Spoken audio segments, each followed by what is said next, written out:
যেমন আমাদের সমাজে একটা প্রবাদ আছে, ভরা পেটে ফল খালি পেটে জল। হ্যাঁ, এর পরে কিন্তু দুটো লাইন ছিল, ভরা পেটে ফল খালি পেটে জল, দলে দলে হসপিটালে চল, এরপরে শ্মশান ঘাটে চল। এই দুটো লাইন কিন্তু মুছে গেছে। তার কারণ কি, যদি ভরা পেটে ফল খাই মানুষ অসুস্থ হবেই হবে। কারণ ফল একটা ফ্রুক্টোজ, সেই ফ্রুক্টোজ যখন কার্বোহাইড্রেটের সঙ্গে ভরা পেটের সঙ্গে মিশবে, ইটস ক্রিয়েট অ্যালকোহল, এবং এই অ্যালকোহল যখনই তৈরি হবে তার বাই প্রোডাক্ট হিসেবে তৈরি হবে গ্যাস।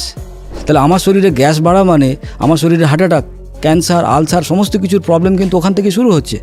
তাহলে আমি যদি ভরা পেটে ফল খাই তাহলে আমাকে ডেফিনেটলি হসপিটালে যেতেই হবে, ডেফিনেটলি আমার শরীর খারাপ হবে। তার মানে এটা ছিল ভরপেট ফল, ভরা পেটে ফল নয়। তাহলে এরকম বহু প্রবাদ আমাদেরকে রোজ অসুস্থ করে, ভুল শেখাচ্ছে। তার মানে আজকের দিনের অসুস্থতা যতটা না শরীরের অসুস্থতা, বেশি হচ্ছে আমার খাবার দাবারের ভুল, আমার প্র্যাকটিস এবং আমার ভুল জানা।